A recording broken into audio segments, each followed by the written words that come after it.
Hey everyone, ever stop and think, what would our world actually look like without forests? Well, today we're going to find out. We're going to follow along on this amazing journey with two students, Pahili and Bujo, and their guide, Professor Ahmad. Together, we're going to uncover what's really happening to our planet's green wealth and, the most important part, what we can all do about it. So it all kicks off with this one simple, but honestly super powerful question. What actually happens when a forest just disappears? I mean, it's way more than just losing a bunch of trees, right? The consequences, they just ripple out, affecting everything. Our climate, the air we breathe, even the very ground under our feet. Okay, so to really get a handle on just how big these consequences are, we've got to go back to square one. Let's dig right into the heart of the problem itself. We're talking about deforestation. So what does that even mean? Well, to put it simply, deforestation is just clearing out forests and then using that land for other stuff. It sounds pretty straightforward, but believe me, it's a super complex issue. But why is this even happening? Well, the reasons are all over the place. A lot of it comes down to us, to human needs, We need land for farming, wood for fuel, and space for our cities to grow. But it's not just us. Nature plays a part too. Think about things like massive forest fires or really, really bad droughts. They play a huge role in this as well. All right, here's the kicker. Once those trees are gone, it's like knocking over the first domino. It sets off this really dangerous chain reaction. So let's take a look at what happens next. First up, it starts in the air. You probably remember this from school, right? Plants basically breathe in carbon dioxide. They use it for photosynthesis. So it's simple math. Fewer trees means less CO2 is getting soaked up. And that means the amount of CO2 in our atmosphere just starts to climb. And this is where things get really serious. That extra CO2, it acts like a giant, invisible blanket around the Earth. It traps heat that's supposed to escape back into space. This is the engine behind global warming. It's a direct line connecting the loss of our forests to the planet getting warmer. But the impact isn't just up in the atmosphere. Oh no, it's right here on the ground too. See, tree roots are like the glue that holds soil together. Take them away, and that good, rich top layer of soil just washes or blows away. What's left behind? Hard, rocky, not-so-fertile ground. And over time, this process, it's called desertification, can literally turn a vibrant landscape into a desert.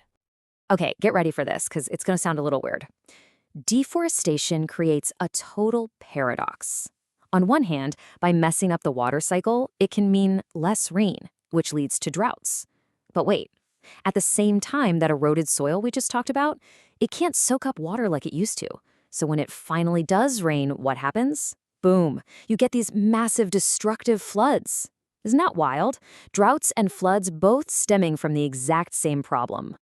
Yeah, I know, it sounds pretty bleak, but here's where the story takes a turn. We're pivoting from the problem to the solution.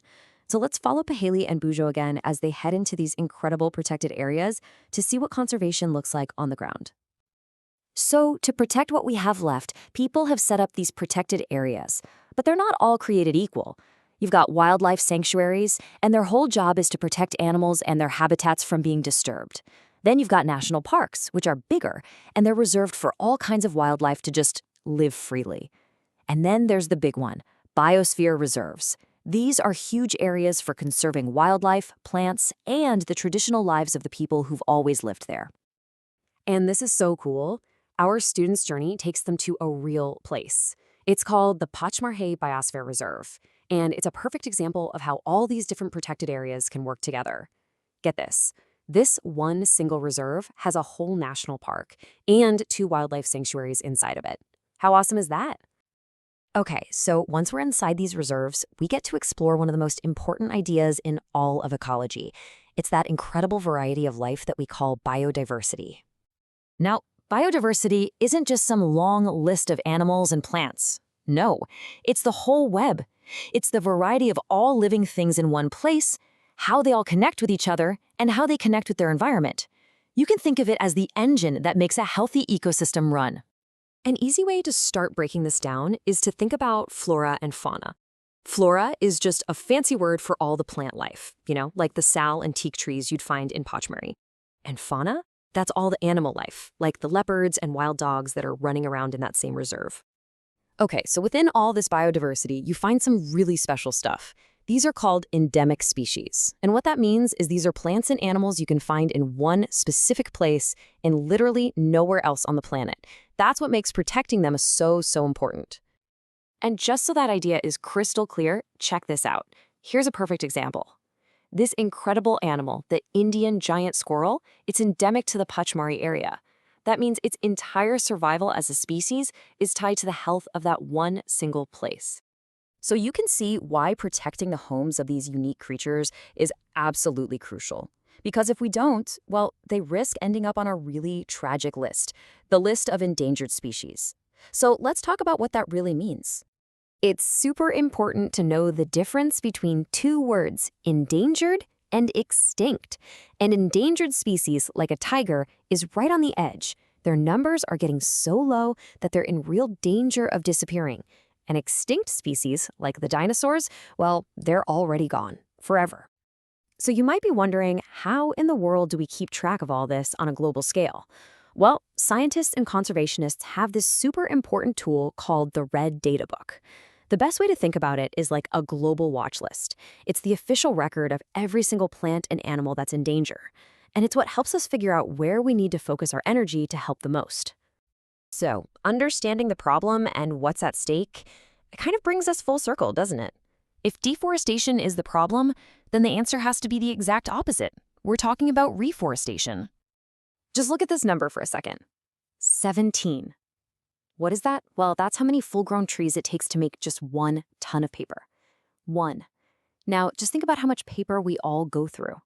Suddenly, that number is a pretty powerful reminder of how our everyday habits have a direct impact.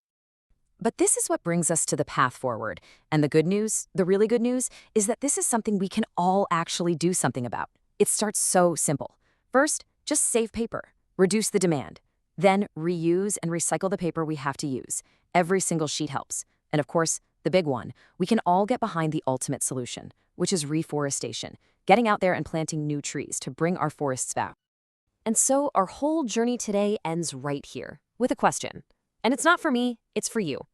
Our forests are this incredible green wealth that we all share. Now that we've seen the causes, the consequences, and the solutions, what are you going to do? How will you help protect it all for the future generations?